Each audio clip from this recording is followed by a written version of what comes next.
pour cet atelier inspiration dédié au thème du bio-GNV, donc le thème étant concilier transition énergétique et résilience du territoire pour les véhicules lourds. C'est un atelier inspiration. Je vous rappelle un peu la philosophie de l'énergie, c'est de proposer un espace dans lequel on est plutôt sur du retour d'expérience. L'idée étant de montrer des exemples réussis et, dans le cas présent, de montrer comment certains territoires ont réussi leur transition énergétique, ont démarré en tout cas leur transition énergétique pour la mobilité avec le bio-GNV. Je me présente pour ma part, donc François Dedieu, chez GRDF. Je suis expert en mobilité gaz et on a le plaisir pour cet atelier d'accueillir 3 intervenants. Donc Camille Duzanier, qui travaille chez Agriopal, je laisserai se présenter un peu plus en détail tout à l'heure. Antoine Gorler, qui est président du syndicat départemental d'énergie du Finistère. Là encore, je lui laisserai se présenter tout à l'heure avec quelques détails sur la structure et le rôle du syndicat. Et enfin, Jean-Marc Boucheret, qui est responsable mobilité durable chez Yves Ecobus. Là encore, je laisserai se présenter plus en détail. Avant de rentrer dans le vif du sujet, peut-être quelques notions très très génériques et quelques ordres de grandeur sur la mobilité gaz aujourd'hui en France. Même si elle est moins médiatisée que la mobilité électrique ou hydrogène, il y a quand même des belles initiatives et des chiffres qui progressent. Juste pour vous dire où on en est aujourd'hui, la mobilité gaz, c'est 25 000 véhicules au gaz qui roulent en France, où je vous parle, et 17% des véhicules roulent avec du bio-GNV, donc un carburant renouvelable, et les perspectives sont plutôt intéressantes.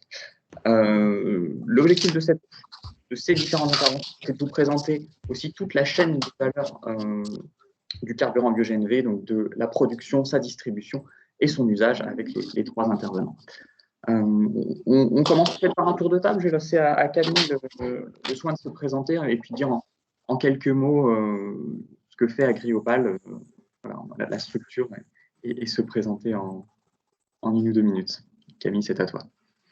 Oui, bonjour, donc Camille Dussagnet, je travaille chez Agriopal. C'est une société qui a été créée il y a un peu plus de 20 ans par 5 agriculteurs de la côte d'Opale, donc on est autour du Touquet sur la côte. Historiquement, ils ont créé cette société parce qu'il y avait une problématique dans les années 2000 de valoriser et de trier les poubelles qui avant tout partaient en incinération. Et donc, avec la loi Voynet, on a été obligé de commencer à s'intéresser au tri. Et donc, nous, on s'est intéressé au tri et à la valorisation des déchets verts. Donc, les pontes de pelouse, les coupes d'arbres, etc. Et donc, on a créé historiquement 3 plateformes de compostage à proximité de notre base. Et puis après, on s'est développé en s'associant avec des agriculteurs locaux des Hauts-de-France. Et donc, aujourd'hui, on exploite 11 plateformes de compostage dans les Hauts-de-France, de Dunkerque jusque Chantilly. Et puis, tout naturellement, on a commencé à regarder au développement de la méthanisation.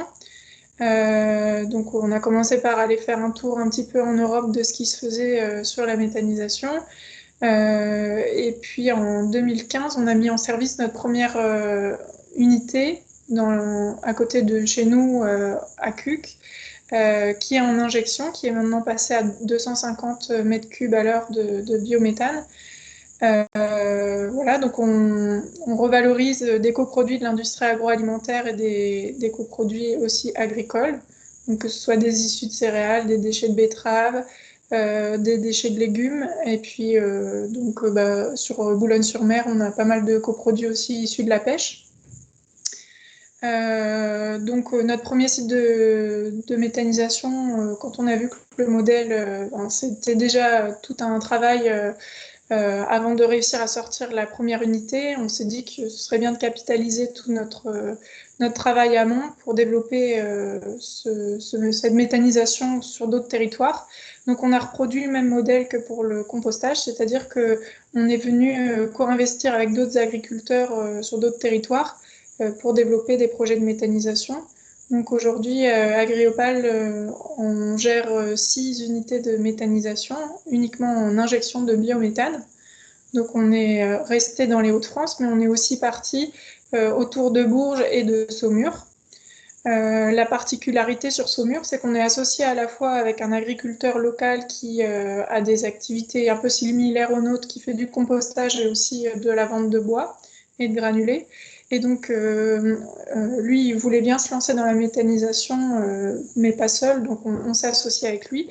Et puis en parlant du projet à la collectivité, eh bien, la collectivité nous a dit, ah bah, nous aussi, ça nous intéresse. Donc on s'est associé avec un troisième partenaire qui est la CMAE, qui est la Société d'économie mixte de Saumur, qui gère la collecte des ordures ménagères, entre autres. Et donc, on est associé à la fois sur ce projet de méthanisation, mais aussi, eux, ils souhaitaient aller plus loin dans la valorisation du biogaz et proposer une solution qui permette aussi aux transporteurs et aux particuliers de rouler décarboné avec le biométhane qu'on avait produit en méthanisation. Donc, on a ouvert notre première station de distribution de bio-GNV à Saumur en janvier 2020, donc il y a tout pile un an. Et puis ben là, on commence tout doucement à répliquer le modèle, à dupliquer le modèle dans d'autres régions et en Hauts-de-France. Donc là, on a notre deuxième station de distribution de bio-GNV ouverte au public depuis novembre 2020 sur Arques, vers Saint-Omer. Et puis, on ambitionne de se développer sur le développement du bio-GNV pour remettre un peu le monde agricole aussi, lui redonner un rôle dans l'énergie, dans le territoire. Et donc, on a créé, comme vous voyez le logo en bas, la marque commerciale Gazi. Et donc, on va vendre notre gaz sous cette marque-là. Donc, c'est la contraction de gaz énergie. Voilà. Très bien. Merci. On reviendra un petit peu tout à l'heure plus en détail sur quelques ordres de grandeur, quelques chiffres, et puis finalement la façon dont émergent ces projets sur les territoires. Je vais passer peut-être la parole à M. Coroller, Antoine, pour présenter le syndicat d'énergie du Finistère en 2 minutes. Oui, d'accord, merci. Bonjour à toutes et à tous qui nous suivaient à distance. Donc, le syndicat qui a été créé, le syndicat a été créé, ça fait plus de 70 ans. Et donc, on regroupe l'ensemble des collectivités du Finistère, à l'exception de Brest Métropole, qui aussi a ODE, donc Autorité organisatrice de la distribution électrique sur son territoire. Donc, depuis quelques années, on a aussi diversifié nos activités pour les autres énergies, entre autres le gaz, parce que historiquement, c'était plus les communes qui avaient des contrats avec CRDF pour la distribution. Donc, on a diversifié également, effectivement, avec tout ce qui a concerné les énergies nouvelles, le photovoltaïque, entre autres. Et puis, depuis on peut dire 2 ans pratiquement, on a ici une réflexion en partenariat avec nos collègues des autres départements bretons et la région Bretagne pour mettre en place un réseau de stations de GNV. Et donc, c'est l'objet aujourd'hui de la réunion pour vous présenter un petit peu ce qui a été fait au niveau du département du Finistère, mais également en Bretagne, puisqu'on est dans une harmonisation, ou comment dire, un partage en termes d'émaillage des implantations de stations d'avitaillement.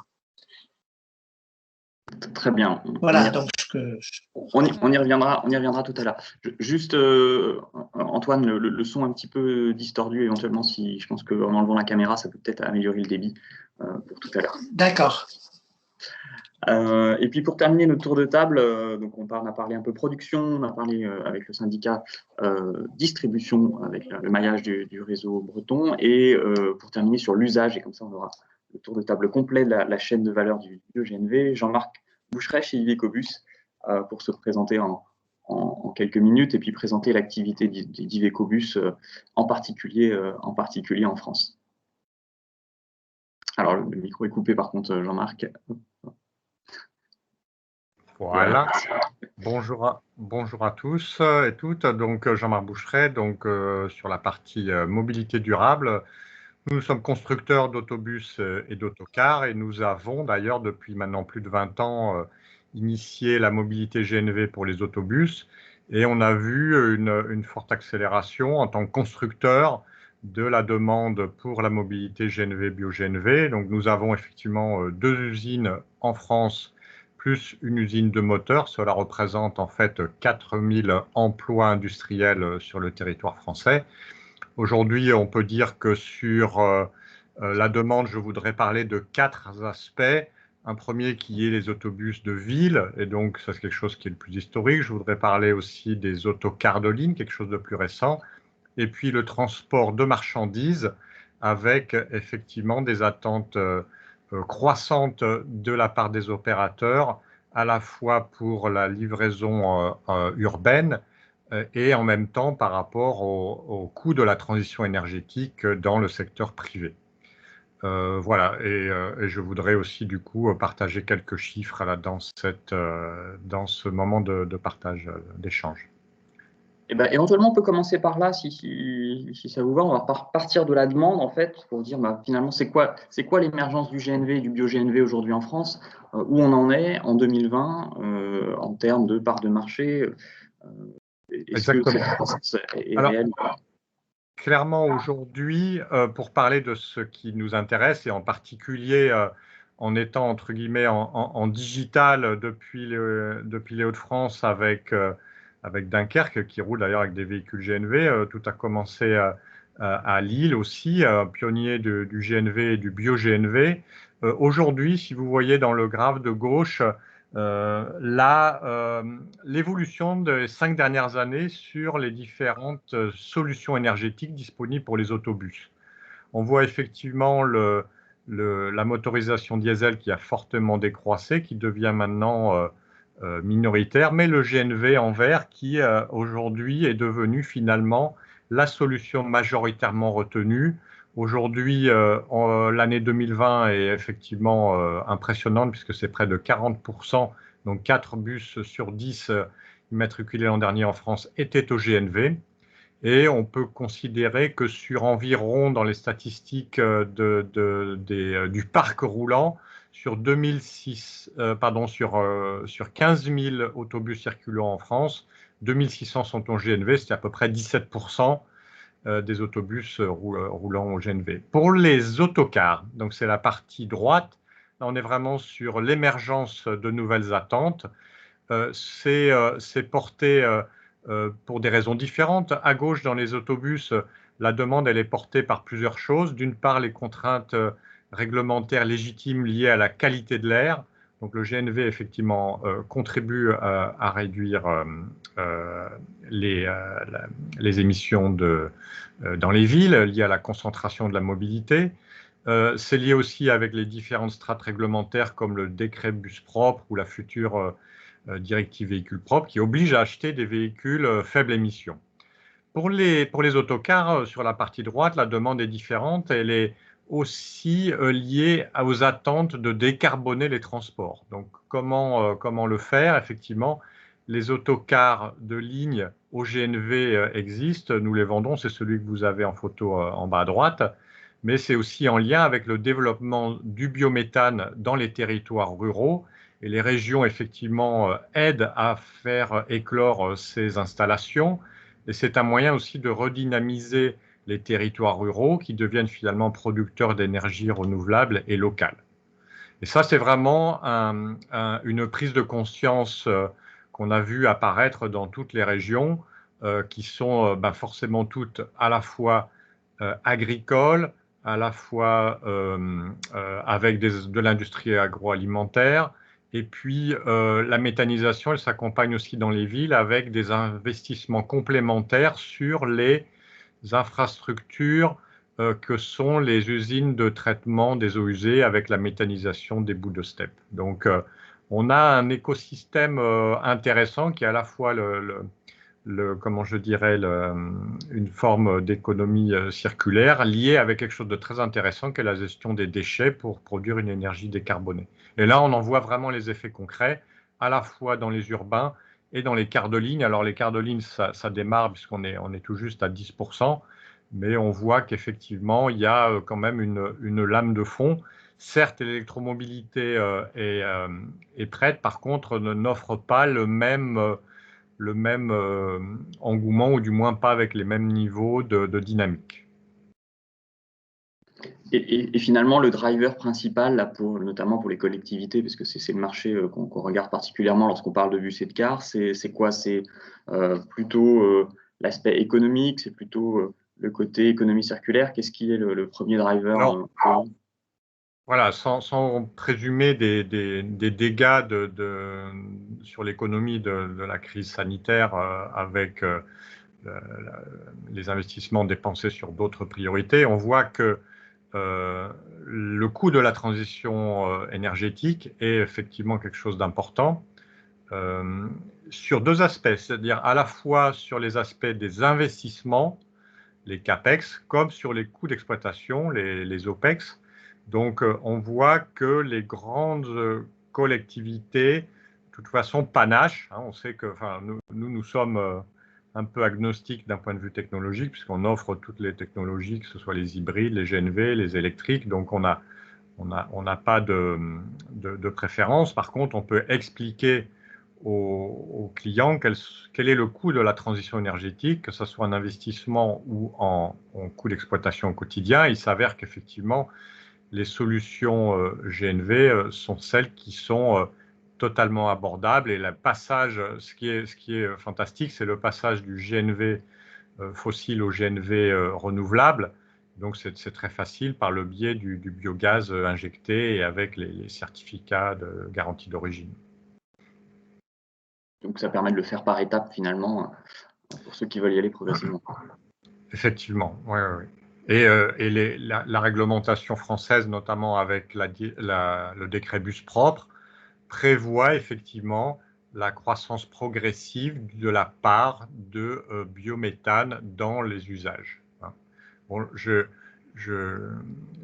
tiens à mentionner qu'effectivement, sur les réglementations en France et partout en Europe, vont arriver un certain nombre de directives. Là, je cite la directive véhicules propres qui va exiger que des parts importantes des achats publics soient faits avec des véhicules faibles émissions, pour moitié en zéro émission et pour moitié en faible émission, dans lequel le gaz est effectivement celui qui est aujourd'hui le plus développé. C'est valable pour les autobus, mais c'est aussi valable pour les camions, les BOM, la collecte des ordures ménagères sont aussi achetés sur appel d'offres publics, donc ils sont aussi concernés par la directive véhicules propres.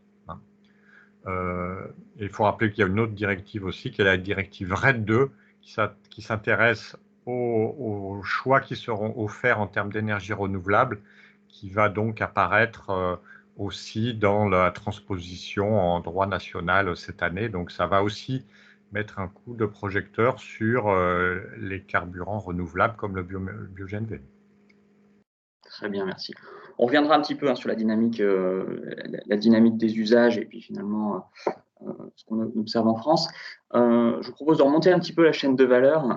Du coup, de remonter, qui dit usage, dit forcément nécessité d'avoir des stations.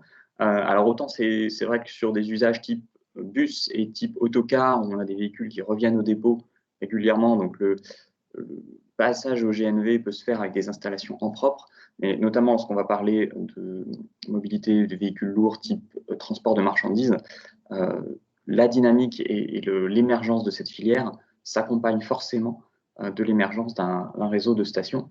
Pour ça, je redonne la parole à Antoine Corollaire avec la démarche bretonne. Est-ce que vous pouvez expliquer un peu ce qui a été la démarche du syndicat du Finistère?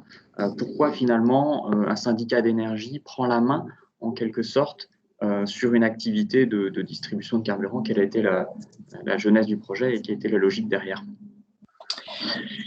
Oui. Donc, est-ce que vous m'entendez bien? Oui, super. Très bien. En fait, la logique du projet a été de voir qu'on est une péninsule au niveau de la Bretagne et que l'attractivité pour les compagnies privées qui allaient investir quand même une station coûte autour d'1 million d'euros sur l'ensemble de la Bretagne et du Finistère en particulier, puisque si on y vient, on n'y passe pas. Donc, on a eu une réflexion au niveau du pôle énergie Bretagne pour savoir comment on pouvait s'en sortir et on a jugé, et la région Bretagne avec nous, qu'on était peut-être les structures les mieux du projet. Donc, c'est parti de cette réflexion-là. Et donc, on a candidaté un appel d'offres, un appel à projet de l'ADEME. On a été retenu et donc on a décidé de faire un certain nombre de stations. Et pour le second appel à projet, on a également été retenu pour avoir des stations supplémentaires qui permettaient de mailler correctement le territoire. Donc, sur le Finistère, le premier appel à projet, on avait prévu 3 stations. et puis donc qui était à proximité des grands axes routiers, hein, puisque la Bretagne est desservie par une route nationale à 4 voies qui est non payante, hein, donc, qui est libre de circulation sans avoir à payer les péages. Et donc, on a décidé de mettre une à côté de Morlaix, donc c'est à Saint-Martin-des-Champs, une autre à côté de Brest, donc c'est à Guipava. Guipava, c'est une commune qui touche Brest, qui fait partie de la métropole, et une deuxième du côté de Quimper. Et donc, lors du second appel à projet, on a été revenu également de stations supplémentaires, donc sur Andivisio, sur Châteaulin, sur Carhaix et sur Quimperlé. Donc, juste après nos collègues, je me permets de vous interrompre deux secondes. J'ai quelques commentaires là qui disaient que le son est un peu crépite, un peu. Est-ce qu'on pourrait juste vous demander de couper la caméra et de garder que le son pour essayer d'avoir un peu plus de débit? Pas de problème. Améliorer peut-être un peu les choses. Merci. D'accord. Ça ne fonctionne pas bien. Donc voilà, pour ça. Alors, on est aujourd'hui à la station de Saint-Martin-des-Champs, donc va être ouverte à partir dans quelques jours, à peu près 15 jours, 3 semaines. C'est la première qui va être mise en service. La seconde, ça sera Guipava, puisque là, on a eu les autorisations nécessaires, les travaux et les marchés sont attribués, mais les travaux devraient commencer d'ici à peu près 15 jours, 3 semaines ou un mois. Et puis ensuite, il y a celle de Saint-Évarzec. Et les autres seront donc créés au fin d'année ou au début de l'année 2022. Voilà. Et parallèlement, effectivement, les transporteurs sont en train de s'équiper de véhicules qui seront à même de charger leur BOGNV. Ce que je peux dire, je n'ai pas précisé, hein, c'est que le SDEF a créé une société d'économie mixte qui s'appelle Énergie en Finistère, qui porte donc ces différentes stations, puisque on trouvait que c'était tout à fait logique que ça soit porté par une structure indépendante, même si elle est à 70% une émanation du SDEF, puisque sinon on a des partenaires financiers qui sont la Caisse de dépôt, les banques locales, et la Caisse d'épargne. Voilà. Alors, ce que je peux également dire, c'est qu'effectivement, on a donc également été labellisé comme produit en Bretagne, puisque effectivement, pour tout ce qui va concerner on a fait le choix politique alors de vendre que du bio-GNV dans nos stations, avec un certificat d'origine. Et donc, on pourra également vendre du bio-GNV produit en Bretagne, puisqu'effectivement, c'est aussi un atout supplémentaire dans le cadre de la réflexion qu'on a eue sur valoriser nos productions locales à partir de la méthanisation qui est produite par les agriculteurs ou par les industries agroalimentaires, sur le Finistère en particulier. D'accord. Donc la logique, finalement, c'était de créer un maillage de stations 100% bio qui finalement se répartit sur tout le territoire, avec quand même une logique de co-investissement ou d'investissement, hein, si je comprends bien. C'est-à-dire que c'est vous qui investissez dans les stations. Oui, c'est ça. C'est nous qui investissons dans les stations. Par contre, on a donc décidé de faire une société, une SAS, une société de projet, donc qui regroupe ces activités-là liées aux stations d'avitaillement. D'accord. Et aujourd'hui, donc le calendrier projet qui commence à se dérouler avec l'ouverture progressive des différentes stations. En termes d'usage sur le territoire, je suppose que vous avez commencé à regarder un peu la demande. Comment est-ce que vous avez choisi ces emplacements au-delà des emplacements stratégiques autour des grands axes routiers? Est-ce que c'est lié à des demandes locales ou est-ce que c'est plutôt lié à une envie de mailler le plus possible le territoire? Voilà, la logique. En fait, c'est un peu la conjonction des deux, puisqu'effectivement, pour être retenu au niveau de l'appel à projet de l'ADEME, il fallait qu'on ait un certain nombre d'engagements de transporteurs qui s'engager à donc, migrer une partie de leur parc du diesel vers le GNV. Donc, on a donc, en fonction des enquêtes qui ont été faites sur le terrain, on a essayé de circonscrire les territoires les plus adaptés pour un avitaillement facile pour les personnes les entreprises qui étaient portées candidates. De la même façon, on a aussi interrogé les collectivités, et notamment pour tout ce qui concerne, entre autres, les BOM, les bennes d'ordures ménagères, qui représentent aussi un potentiel assez intéressant, d'autant que beaucoup de collectivités font traiter leurs déchets ménagers à l'usine d'incinération de Brest Métropole. Donc, ils sont le long de l'axe, entre autres, du Nord Finistère, la RN12. Donc, en implantant nos stations sur cet itinéraire-là, on savait aussi qu'on pouvait capter un certain nombre de rechargements ou d'avitaillements pour les véhicules des collectivités. D'accord. Donc c'est bien une vraie logique d'investissement avec comme objectif finalement, on n'est pas dans la subvention, là, on est vraiment dans un objectif de retour sur investissement pour le territoire. Ah, tout à fait. Tout à fait. Je pense qu'il faut que, pour que ça marche, que les collectivités ou les SEM retrouvent aussi leur bille, parce que par définition, les SEM ne sont pas là pour créer du déficit. Donc, il faut aussi trouver l'équilibre économique, même si on sait que ça ne sera pas l'année plus deux, il faudra un petit peu sur une durée. En même temps, je crois qu'il y a aussi à capitaliser sur des endroits stratégiques.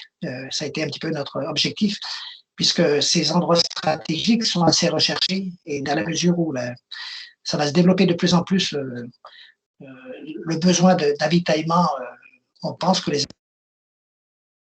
industriels arriveront aussi à s'implanter dans des secteurs où jusqu'à présent ils sont pas venus, quoi. Donc il faut aussi, on va se retrouver dans le champ concurrentiel à terme, quoi. Donc c'est vrai que l'emplacement sont stratégiques par rapport à ce développement-là et à cette pérennité de nos stations.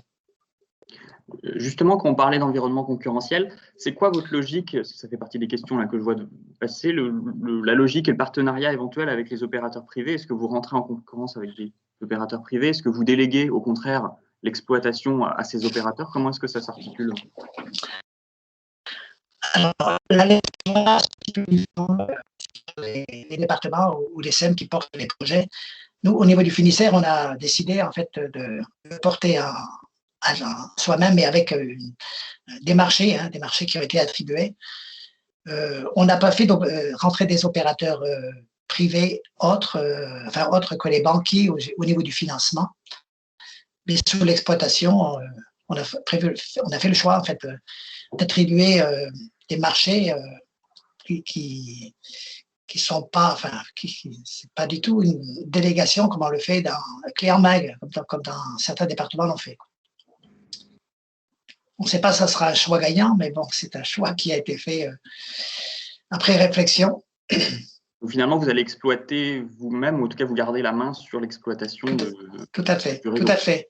Et pour l'achat du gaz également. Pour toute la filière. On veut la contrôler, la maîtriser. Donc, voilà. Et pour garantir ce label aussi produit en Bretagne. Voilà, c'est ça. Très bien. Merci, on reviendra un petit peu plus sur les détails du projet tout à l'heure. Et si je continue à remonter ma chaîne du coup de valeur, on revient vers la production et distribution. Et Camille, du coup, vous avez une logique qui est un peu différente, puisque vous êtes plutôt sur une logique un peu d'échelle de territoire. Comment ça s'articule en termes des productions et de consommation? Est-ce que c'est plutôt l'usage qui fait émerger la demande, et comment est-ce que vous articulez vos projets à la fois de station et de production? Est-ce que, on a bien compris tout à l'heure dans l'historique, c'est le métier initial était plutôt lié à la production, donc d'abord du compost et puis du biométhane ensuite. Comment est-ce que vous voyez la suite là sur la partie distribution et l'articulation avec la prod?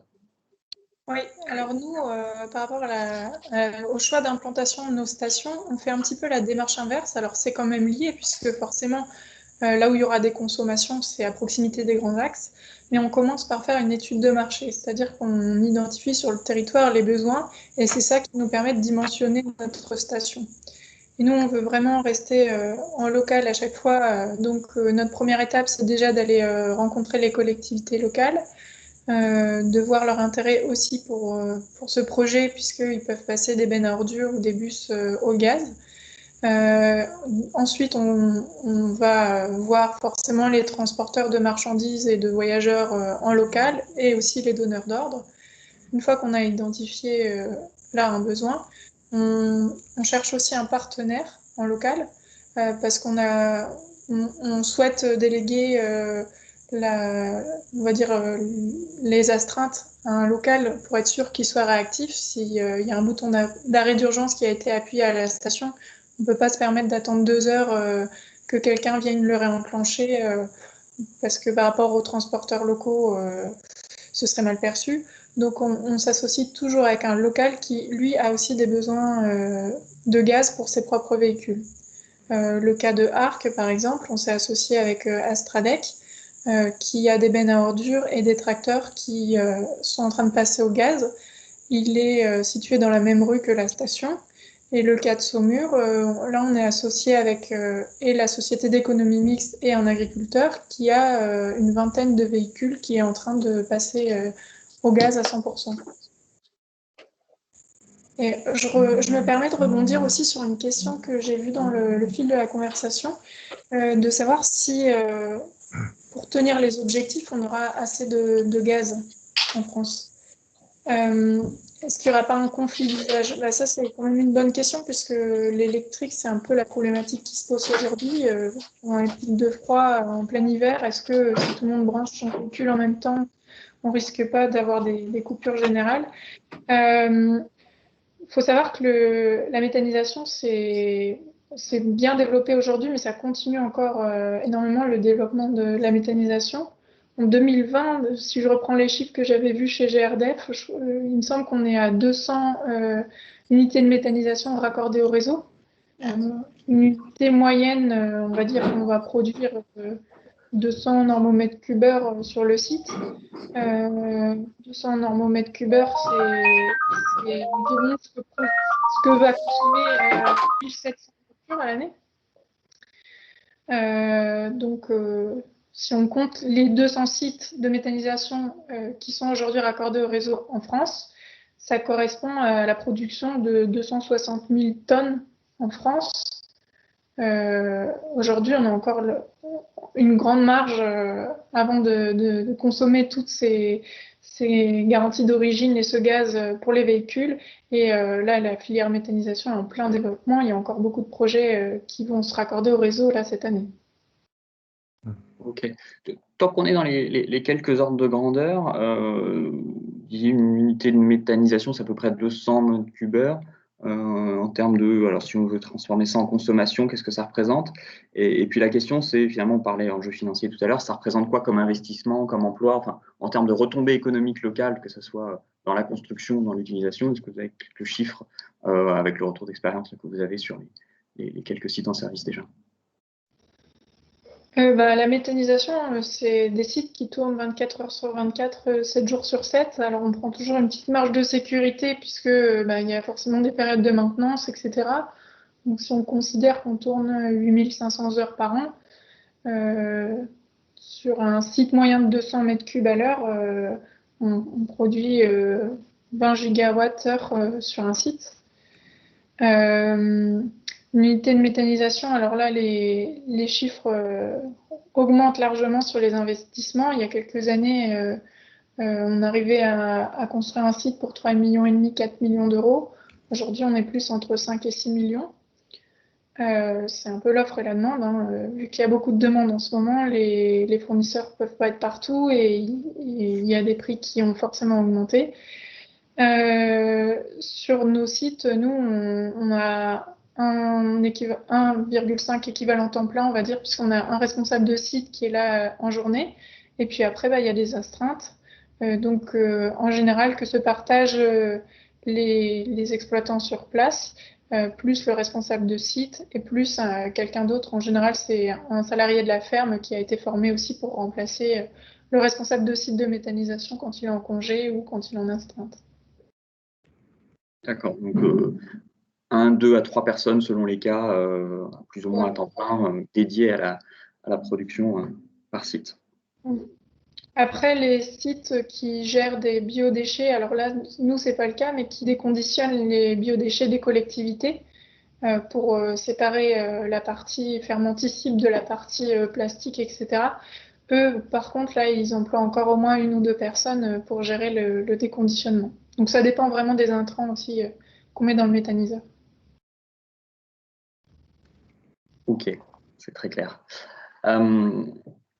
je rebondis un petit peu là sur les différentes implantations et notamment là, je reprends le cas de Saumur par exemple, où vous avez créé tout un écosystème aussi bien production que consommation.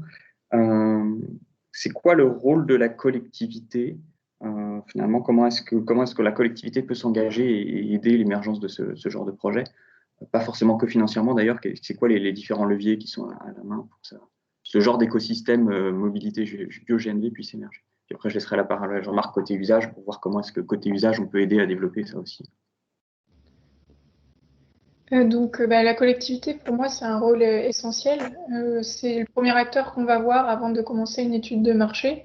Déjà, nous, on sait que s'il y a des zones dans lesquelles on va prospecter et pour lesquelles la collectivité n'est pas moteur, on ne va pas aller plus loin parce que on sait que c'est grâce à la collectivité qu'on peut réussir à convaincre d'autres personnes. Donc la collectivité, pour notre part, elle nous aide énormément d'un point de vue mise en relation avec les acteurs du territoire. Dans certains cas, elle organise des réunions publiques où elle invite tous les acteurs économiques de son territoire. Elle peut aussi contribuer en mettant des véhicules au gaz. Et puis, dernier point, je dirais, c'est aussi à l'accès au foncier, elle peut nous faciliter les choses parce que la collectivité soit peut avoir des fonciers disponibles pour implanter la station, soit mettre en relation aussi avec des propriétaires de terrain. D'accord. Et Jean-Marc, du coup, côté usage, qu'est-ce qui peut aider à amorcer le changement? Alors, on voit que les collectivités montrent un peu l'exemple avec leur flotte propre. Oui, est-ce que ça génère des idées pour le privé notamment, ou de toute façon, c'est un travail collectif, hein, puisqu'il faut effectivement avoir l'ensemble des morceaux du pulse pour que ça fonctionne. Effectivement, les collectivités ont un agenda sur la qualité de l'air et la décarbonation de leurs émissions liées au transport. Les opérateurs privés, qui sont les transporteurs, effectivement, doivent être en mesure de faire cette transition pour proposer des offres de services. Les collectivités ont aussi adapté leur cahier des charges, notamment en allongeant la durée des concessions pour passer de 1, 2, 3, 4 ans jusqu'à 6, 7, 8 ans, ce qui permet à un investisseur privé qui est un transporteur de pouvoir lui aussi faire l'investissement dans son plan de développement avec les banques sur les emprunts qu'il va faire, potentiellement sur les adaptations du dépôt, sur éventuellement une station qu'il aura lui-même décidé d'investir sur son propre foncier. Et nous, en tant que constructeurs, c'est d'offrir, là, comme vous voyez sur cette image, un peu l'ensemble des secteurs de l'économie sur lesquels on a des matières à transporter pour pouvoir répondre aux besoins. Donc, les autobus, les cars régionaux, la logistique urbaine, la logistique longue distance, la collecte des ordures ménagères, les camions de TP notamment, c'est très important avec les exigences croissantes des zones à faible émission. Il y a beaucoup de travaux en ville, et je ne parle pas seulement de Paris avec les JO, les travaux du Grand Paris, mais c'est aussi le secteur agricole où on a des projets pour faire des tracteurs au méthane ou des excavatrices au méthane, donc des projets chez New Holland et chez Case. Mais c'est vraiment le travail collectif. Il faut que les conditions, je dirais, des conditions contractuelles entre les différents acteurs fonctionnent, hein, c'est-à-dire effectivement les appels d'offres provenant des collectivités, adapter la durée des contrats pour pérenniser les investissements des opérateurs privés, et puis s'assurer que effectivement le GNV est disponible. Bon, on voit quand même aussi que les investissements publics ou privés qui se font sur les flottes captives se font aussi maintenant avec des accès aux bornes de remplissage dédiées au public.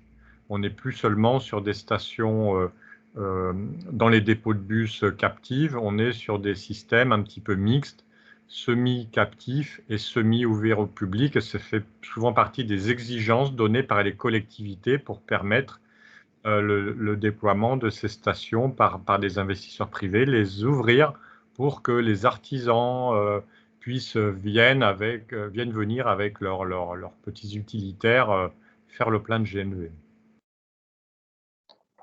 Ok, c'est très clair. J'ai vu passer, je profite, il y a une question qui est passée sur justement l'ouverture des stations au public et sur le maillage du réseau. Aujourd'hui, on est à peu près à 150 stations publiques et la filière, finalement, à travers son association qui est Live GNV, propose une carte qui met à disposition l'ensemble des emplacements de stations publiques et qui est à jour. Le lien est dans les questions. Et je vois par rapport à une question qui était aussi plus haut sur la problématique, est-ce que c'est une problématique similaire avec les bornes électriques pour les voitures? Je dirais pas exactement. Là, on parle surtout de la mobilité lourde. Donc, on a une plus forte concentration de véhicules qui sont des plus gros consommateurs liés à un usage intensif et liés à la masse qu'ils transportent, que ce soit des marchandises ou les voyageurs. Donc, ce qui rend, je dirais, le seuil de rentabilité des projets plus rapidement atteignable pour les opérateurs privés et les collectivités. Ce sont des gros consommateurs, les autobus, les autocars, les poids lourds, les bennes à ordures ménagères. Pour compléter, alors même si j'entendais bien que c'était quand même le cœur de l'activité d'Iveco-Bus, c'est plutôt le bus, vos confrères sur le poids lourd, est-ce qu'ils voient la même dynamique? Est-ce que vous avez quelques chiffres là, sur l'émergence du marché poids lourd, notamment, on disait, alors soit lié au service des collectivités, soit carrément à la logistique? Oui, alors, effectivement, une fois encore, là, on part des bennes à ordures ménagères qui sont celles qui ont été les premières à se transformer au méthane. C'est forcément pour un opérateur industriel comme nous, c'est la transition du diesel à l'alternative que représente le GNV. C'est quelque chose qui est compatible. Hein. Et je pense en particulier à la formation de tout le réseau après-vente. Hein. Aujourd'hui, en France, ce sont des centaines de points de service qui sont disponibles pour pouvoir accompagner les plans de maintenance des véhicules sur 10 ou 15 ans. Donc, tous les points de service, petit à petit, sont convertis, puisque finalement, on est dans un même univers technologique au niveau de la formation, au niveau des équipements, au niveau de la connaissance. Et donc, cette transition, elle est facile. Elle est forcément plus difficile quand on parle de la pure électromobilité, parce qu'effectivement, il faut plus d'électriciens, moins de mécaniciens. Donc ça, c'est un premier point, c'est d'être capable d'assurer, je dirais, la durabilité de l'offre de service dans le temps sur tout le territoire. Hein. Vous parlez du Finistère, moi ici, je suis à Lyon, mais effectivement, on a un réseau après-vente. Ça, c'est important. Deuxième chose, c'est les attentes des collectivités, on l'a vu. Pour la livraison urbaine, c'est aussi porté par les opérateurs eux-mêmes qui je dirais, qui ont pignon sur rue. Je pense à Coca-Cola, Ikea, Carrefour, effectivement, qui eux-mêmes, compte tenu de leur visibilité, mènent leur propre campagne de réduction des émissions. Et donc, ils deviennent finalement donneurs d'ordre pour obtenir des solutions alternatives. Et donc, c'est le bio-GNV pour la logistique urbaine. Mais comme je disais, le deuxième pilier, c'est aussi, dans le secteur privé, c'est les coûts. Donc, effectivement, quel est le surcoût lié à la transition énergétique? On se rend compte que sur le GNV, le bio-GNV, finalement, le surcoût, il est minime, voire il est positif, sans parler des externalités. Je parle vraiment sur la facture économique. On voit que le gaz et le bio-GNV sont quand même des énergies qui sont très abordables. Donc le coût du carburant est relativement bas. Les investissements complémentaires pour passer d'un véhicule diesel à un véhicule GNV sont soutenables. Et ils sont même, je dirais, accompagnés avec la loi de finances, avec le suramortissement, qui permet de comptabiliser 140% dans les bilans d'amortisation des véhicules, donc ce qui est un petit appel d'air aussi pour permettre d'investir dans des technologies alternatives pour les opérateurs privés. Voilà, donc en résumé, les collectivités, les transports privés, la qualité de l'air, trouver des moyens de décarboner les transports et à un coût abordable. C'est vrai qu'on n'en a pas forcément parlé, on a beaucoup insisté là sur les aspects d'économie circulaire, de réduction de CO2. Je vous rappelle, avec le biométhane, finalement, on arrive à réduire, en tenant compte de tout le cycle de vie du carburant, d'à peu près 80% les émissions de gaz à effet de serre.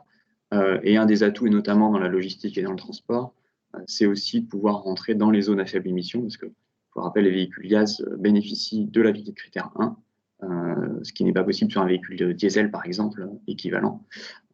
Donc c'est un vrai atout pour les transporteurs qui doivent continuer leur livraison en centre-ville.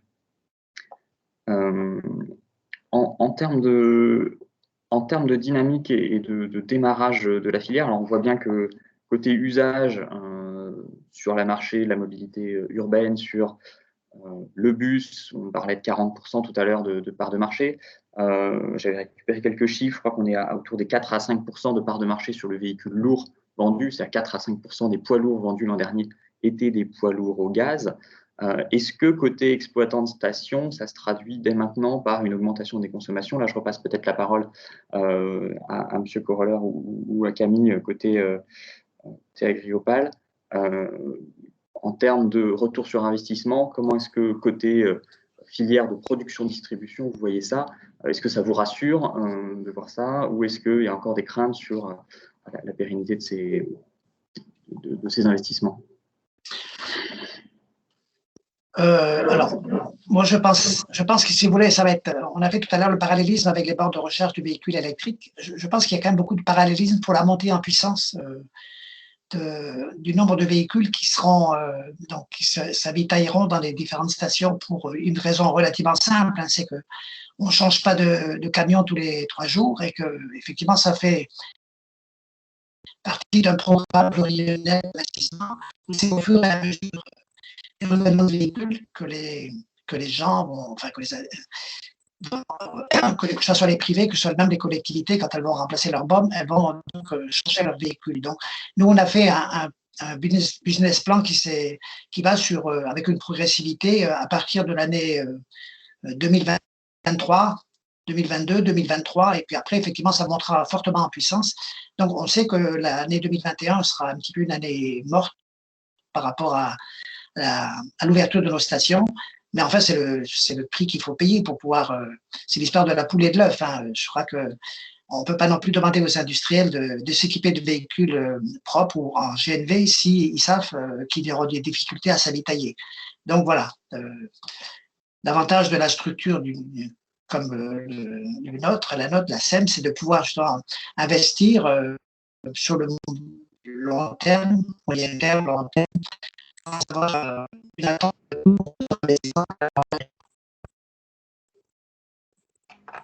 Oula, ça a mangé la fin. Je disais que l'avantage d'une SEM, c'est de pouvoir effectivement pouvoir anticiper ces évolutions-là et encaisser un certain nombre d'années déficitaires le temps que l'ensemble de la filière se mette en place. Parce que, comme je le disais tout à l'heure, l'achat des véhicules, c'est quand même un investissement important et ils sont compris à mesure du renouvellement du parc des différents clients, que ce soit les collectivités, que ce soit également les autres. Oula, je vais essayer de traduire un peu pour ceux parce que le son a été un peu mâché, mais en tout cas, je retiens que côté syndicat d'énergie, finalement, vous n'avez pas complètement la même logique qu'un acteur classique de la distribution de carburant, hein, puisque l'objectif étant pas forcément une rentabilité à court terme, mais plutôt de laisser le temps à la filière de monter en puissance. Peut-être Camille, est-ce que finalement c'est une philosophie qui est partagée chez vous et comment vous différenciez des acteurs classiques? Parce que c'est vrai que c'est assez original de voir un syndicat d'énergie qui investit dans un réseau de stations, de voir des acteurs de la méthanisation qui eux aussi créent leur gros réseau de distribution. On n'est pas sur un schéma classique comme on pouvait l'imaginer. On n'est pas sur les mêmes acteurs que la chaîne diesel et pétrole. Vraiment, voilà, en termes de philosophie de développement, comment est-ce que vous voyez la suite? Je dirais que déjà, c'est pas la même démarche qu'un pétrolier classique sur une station essence, parce qu'une station essence, le besoin est déjà là. C'est exactement ce que disait M. Coroller, hein, c'est la poule et l'œuf. Donc là, le besoin est déjà là sur les stations essence. Donc on implante une station essence à proximité d'un grand axe. On sait que par défaut, il y aura des usagers. Là, ici, il faut créer le besoin. Donc, il y a toute une démarche commerciale avant qui est bien différente que pour une station classique. C'est-à-dire qu'il faut aller démarcher les transporteurs, les donneurs d'ordre, les collectivités et identifier un potentiel sur la zone avant de se lancer. Donc, il y a toute une démarche qui est quand même assez différente d'études de marché initialement. C'est un risque qui est différent aussi par rapport à une station essence, parce que forcément les rentabilités sont intéressantes, sinon les investisseurs n'iraient pas sur les stations, mais le risque est beaucoup plus important aussi, puisque au démarrage, forcément, on a moins de véhicules, il faut le temps que les gens achètent le véhicule neuf au gaz, donc il faut le temps que la dynamisme de conversion des véhicules au gaz s'enclenche.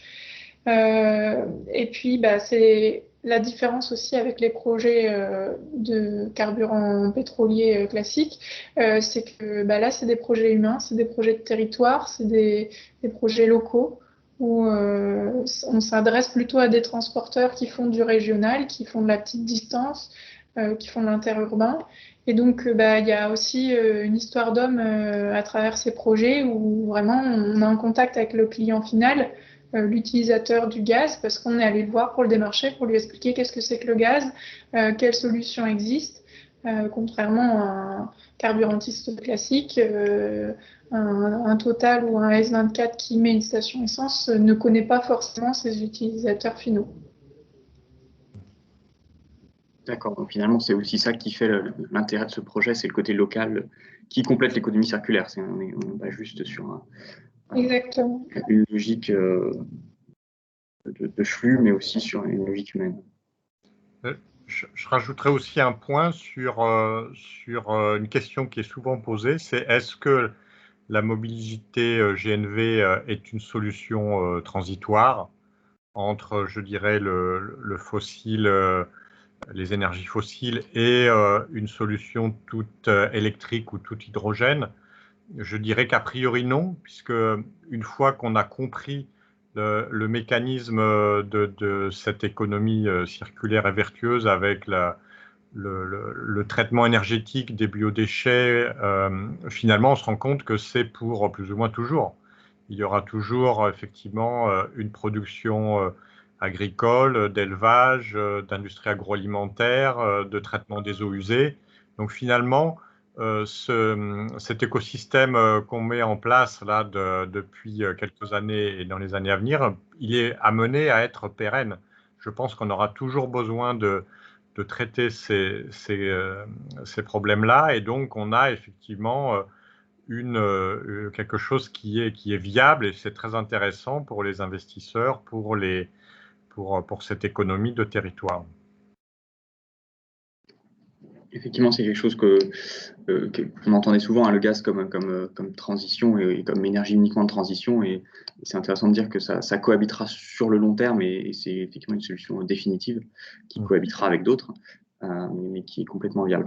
J'en profite pour rebondir sur une des questions qui était posée tout à l'heure. Il y a eu deux questions qui étaient posées dans le flux. Une qui parlait de biodéchets. En gros, je comprends un peu la question, c'est quel type de biodéchets. Alors, on en a un peu parlé, aussi bien résidus agricoles que biodéchets ménagers lorsque la collecte est séparée, bout de station d'épuration. Donc aujourd'hui, il y a tout un panel de solutions qui permettent d'utiliser finalement tout ce qui contient la matière organique pour produire du gaz. Et la deuxième question qui était de dire finalement, et ça revient à une question qui a été posée plus tôt, est-ce qu'il n'y aura pas un risque de concurrence sur le potentiel de biogaz entre l'usage bâtiment et l'usage mobilité? Est-ce qu'il y a assez de ressources pour les deux? Camille, je crois que vous avez un petit peu répondu à la question tout à l'heure.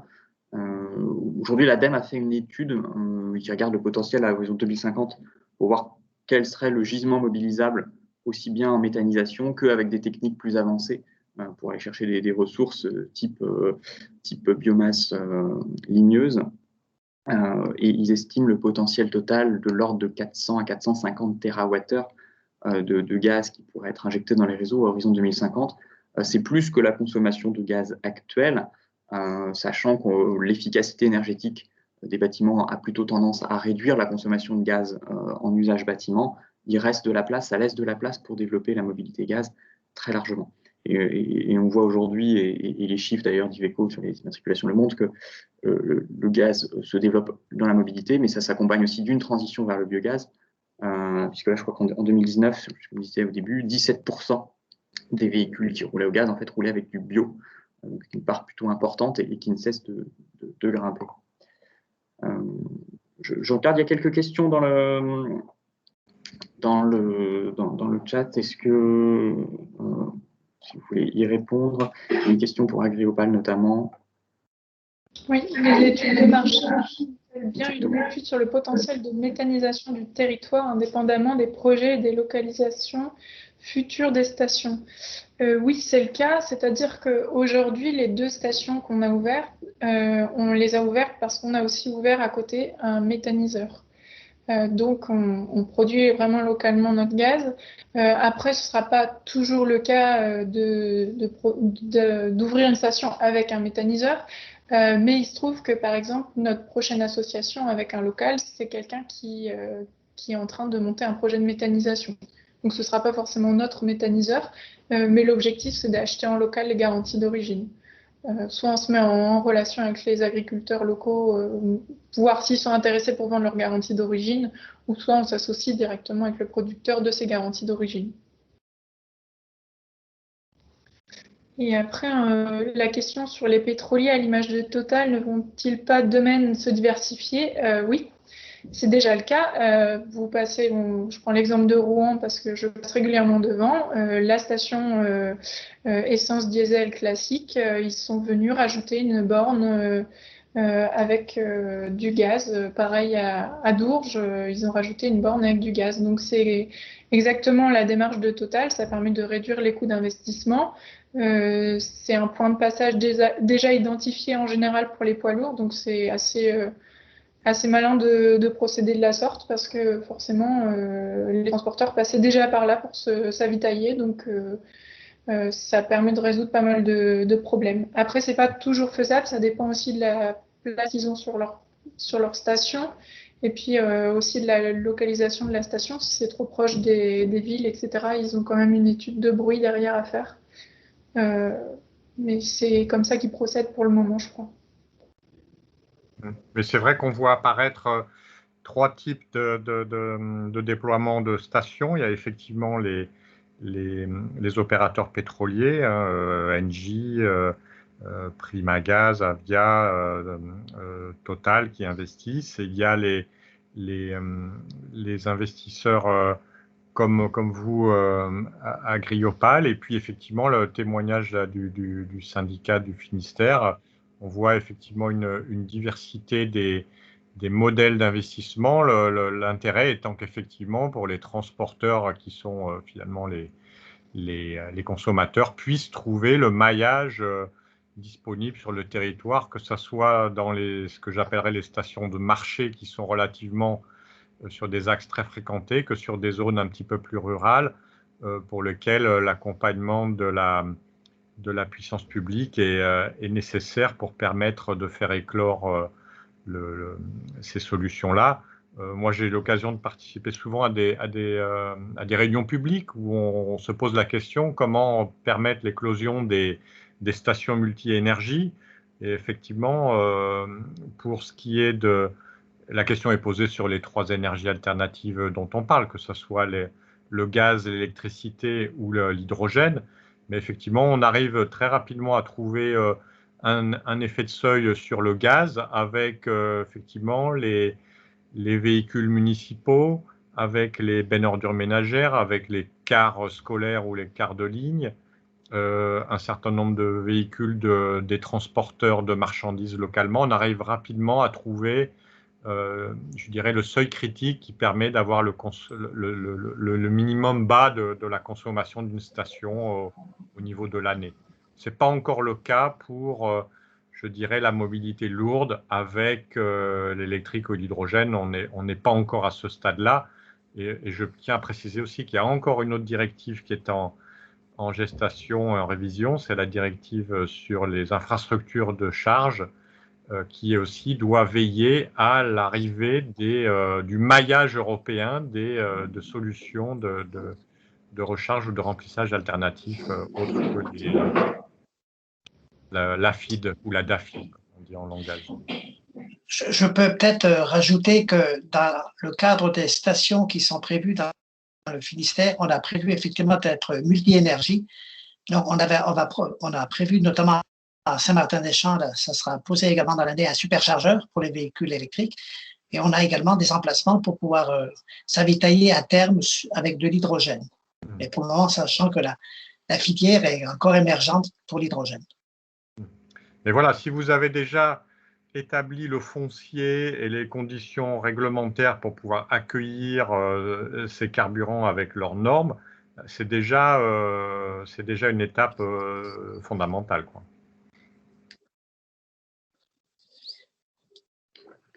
Clairement. Et effectivement, on disait tout à l'heure, il y a quelques opérateurs qui ont déjà le foncier et qui ont la place pour mettre des carburants alternatifs. Après, ce n'est pas toujours techniquement possible. Comme le disait Jean-Marc, il y a les normes qui ne permettent pas à tous les coups de rajouter des pompes gaz, hydrogène ou électriques sur des stations existantes. Là, il y a des investisseurs, j'ai oublié de mentionner les investisseurs aussi qui viennent un peu du monde plus, je ne vais pas dire de la start-up, mais je pense à Seven ou à Proviridis, qui sont aussi des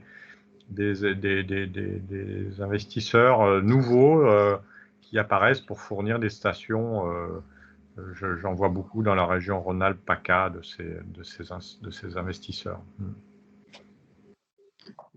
Il y a une vraie diversité d'acteurs, hein, finalement, c'est ce qu'on disait tout à l'heure par rapport au monde pétrolier classique où on voit voilà, les grands acteurs se comptent sur les doigts de la main.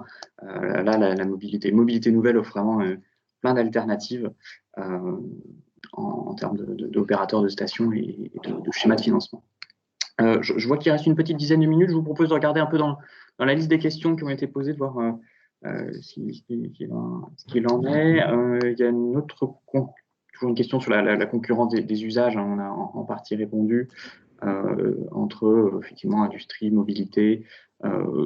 Juste pour compléter encore, hein, aujourd'hui on voit clairement les garanties d'origine et on en parle après, sont plutôt fléchées vers la mobilité. Hein, 40 à 50% des garanties d'origine émises par la filière méthanisation sont orientées vers la mobilité. Le reste étant vers les usages classiques, bâtiments, industrie, chauffage.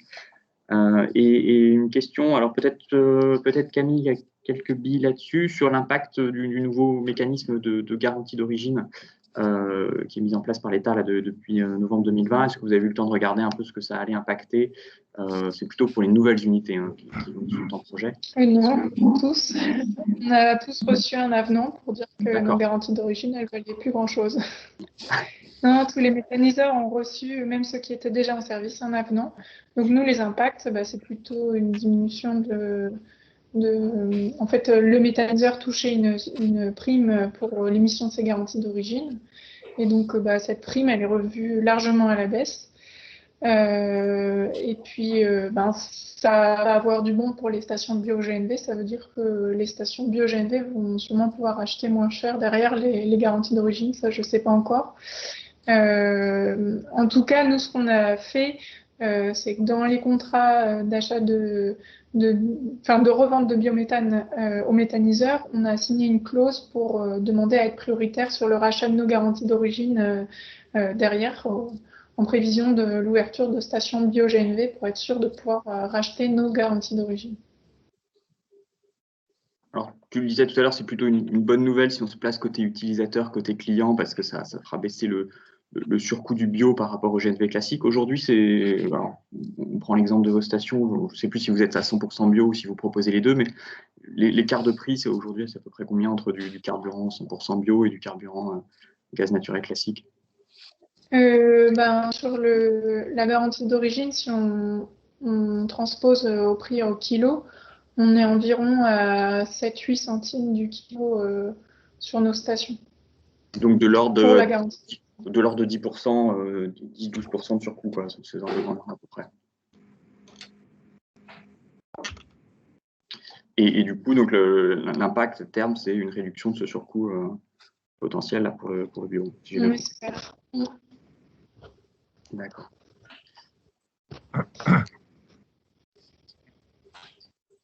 Il nous reste 5 minutes. Je regarde si je suis en train de balayer les différentes questions, là, si on a fait un peu le tour. Usage. Sauf erreur, je crois j'ai pas laissé de questions qui traînent. Je pourrais mentionner. Oui, vas-y, Jean-Marc. Oui, je pourrais mentionner aussi un dernier point important qui est aujourd'hui les questions que l'on pose sur l'analyse du cycle de vie, qui vise à connaître finalement quelle est l'empreinte carbone d'un véhicule, à la fois sur son usage, c'est ce qu'on connaît le mieux, les émissions de gaz à effet de serre en roulant, les émissions de CO2 en roulant, mais aussi les deux aspects que sont le cycle de l'automobile en tant que produit et puis le cycle de l'énergie qui est finalement qu'est-ce qui se passe en amont. Différentes études se sont penchées sur cette question, l'analyse du cycle de vie des véhicules en fonction des différents types d'énergie. Et là, on parle effectivement des alternatives que sont gaz, bio-GNV d'une part, et puis la voiture électrique, ou du moins les véhicules lourds électriques ou hydrogène. Pourquoi c'est important? Parce que c'est une prise de conscience déjà que l'on voit au niveau au niveau du public, et puis c'est à nouveau aussi des contraintes réglementaires à venir, la prise en compte de l'analyse du cycle de vie. On voit sur les études qui ont pu être faites récemment par l'IFPEN ou par Carbone 4, on voit effectivement que le bio-GNV est excellent, voire la meilleure solution en termes d'analyse du cycle de vie, de par le cycle du carbone favorable dans le biométhane, et en même temps sur le fait on n'en parle pas d'électricité carbonée ni de la problématique du cycle de vie des batteries. Donc on est dans le meilleur scénario possible quand il va falloir en plus prendre en compte l'analyse du cycle de vie dans les choix de mobilité. Donc c'est aussi un atout favorable. Donc on les a listés, la qualité de l'air, décarboner les transports, une énergie renouvelable et locale, l'analyse du cycle de vie, le coût de la technologie et je dirais la contribution des territoires ruraux à redynamiser leurs offres sur autre chose que l'alimentation. Donc finalement, plus je regarde l'ensemble de la problématique, plus je vois qu'on converge sur effectivement cette offre sur le bio-GNV. Et ce que tu disais, en analyse de cycle de vie, c'est clairement en anticipation des évolutions réglementaires qui sont à venir. Hein. C'est qu'aujourd'hui, on a une réglementation qui est peut-être un peu simpliste et qui regarde surtout ce qui se passe à l'échappement du véhicule. Et peu à peu, le spectre et le périmètre des réglementations s'élargit pour tenir compte de la fabrication de l'énergie, quelle qu'elle soit, et puis, comme tu disais, de la fabrication et du recyclage du véhicule, ce qui va poser de vrais challenges pour certaines filières d'énergie alternative. Il nous reste 2-3 petites minutes. Peut-être un petit mot de conclusion ou un petit conseil pour ceux qui voudraient se lancer dans un écosystème.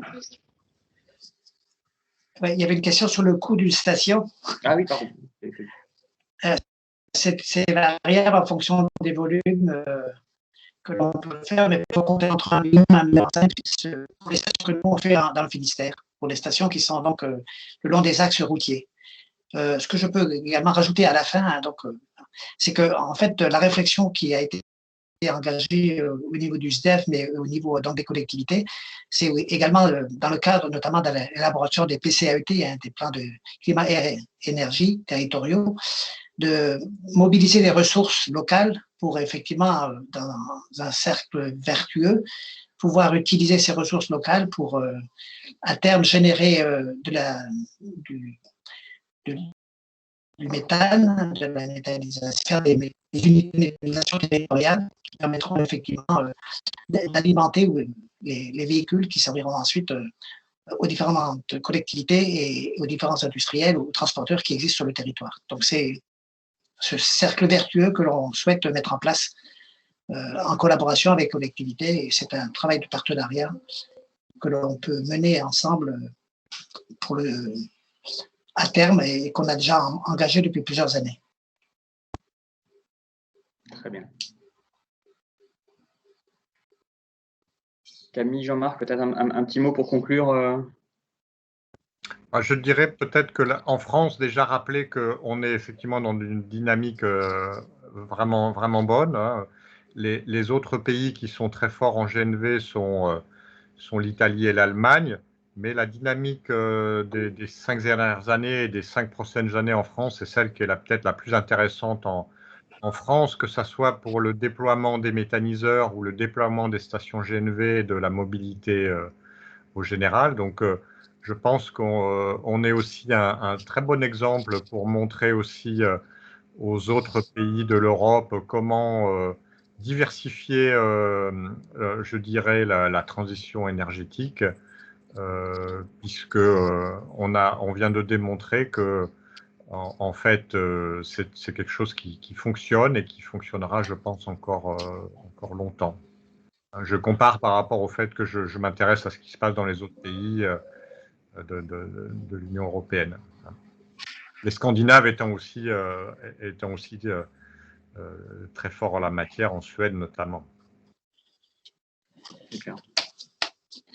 Et Camille, peut-être pour rebondir là-dessus, au niveau européen, c'est la même chose.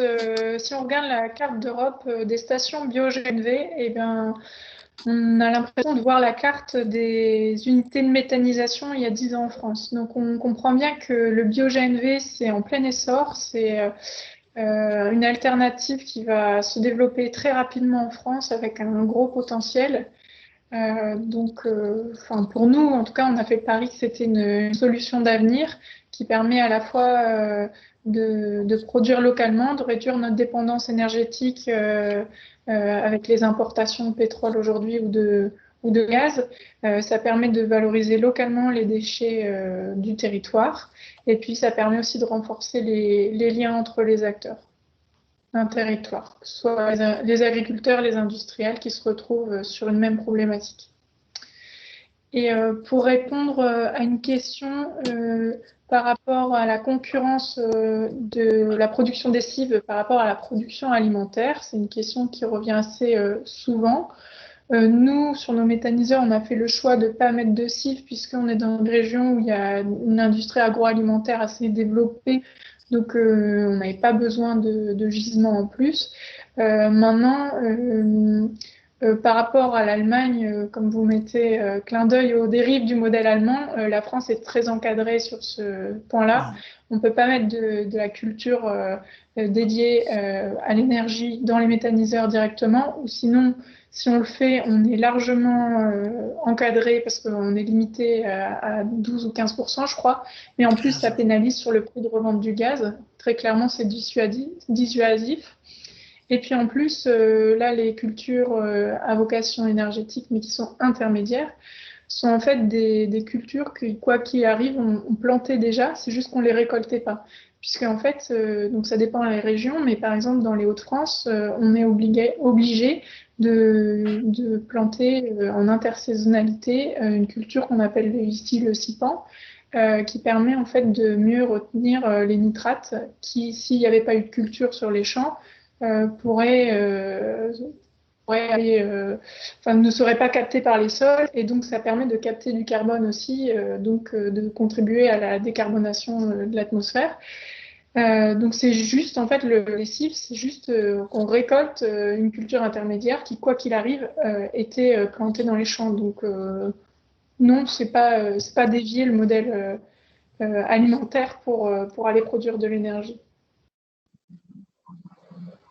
Merci, c'était très clair comme réponse. Et du coup, on en retient que par rapport à nos voisins européens, même si on n'est pas forcément aussi avancé que certains pays, en tout cas, on a pris le temps de regarder comment c'était fait ailleurs, en tirer les leçons et avoir un modèle français qui est sans doute plus vertueux et plus responsable. On peut citer aussi, peut-être pour terminer, le cas de la région parisienne avec la RATP, qui est finalement le plus gros projet européen en la matière, puisque vous avez dû noter depuis la COP21 le projet Bus 2025 qui vise à faire une transition énergétique totale sur le parc de bus, donc sur une longue période. Mais aujourd'hui, effectivement, Paris, avec la RATP, va devenir le plus gros opérateur de bus GNV en Europe, puisqu'aujourd'hui, c'est plutôt, je dirais, Stockholm, Madrid, Athènes, qui sont les 3 plus gros opérateurs, mais c'est effectivement la RATP qui va devenir à la fois, avec des dépôts de bus au GNV, avec du bio-GNV et donc avec les autobus au GNV. Alors, je n'ai pas fait le total, mais on va être probablement moins de 2000 véhicules, mais largement plus que 1000 en tout cas, véhicules au GNV, sous l'égide de Île-de-France Mobilité, d'ailleurs, la région Île-de-France, qui est l'autorité en la matière. Mais c'est important, et c'est important de le mentionner dans la mesure où ce sont vraiment les 2 piliers qu'ils ont retenus, l'électrique certes, mais le bio-GNV comme étant aussi indispensable pour être capable de faire cette transition, le tout électrique n'étant pas envisageable d'un point de vue pratique ou économique. C'est clairement un très très bon exemple. Ouais. Je regarde l'heure, je vois qu'il est 10h20. Je vous propose de conclure là. Je vais remercier du coup nos 3 intervenants, du coup Camille, Antoine et Jean-Marc pour leur disponibilité et puis pour le témoignage sur l'expérience bio-GNV sur tout le long de la chaîne de valeur, de la production, distribution jusqu'à l'usage. Merci à vous. Et puis pour ceux qui veulent continuer à s'informer sur la filière, son développement, je vous renvoie sur le site de l'AFGNV, qui est le site qui regroupe l'ensemble de la filière des acteurs sur toute la chaîne de valeur. Et puis voilà, on se tient à votre disposition pour d'éventuelles questions complémentaires par message. Donc, merci à tous et puis très bonne journée et puis à bientôt. Au revoir à tous. Au revoir, merci. Au revoir.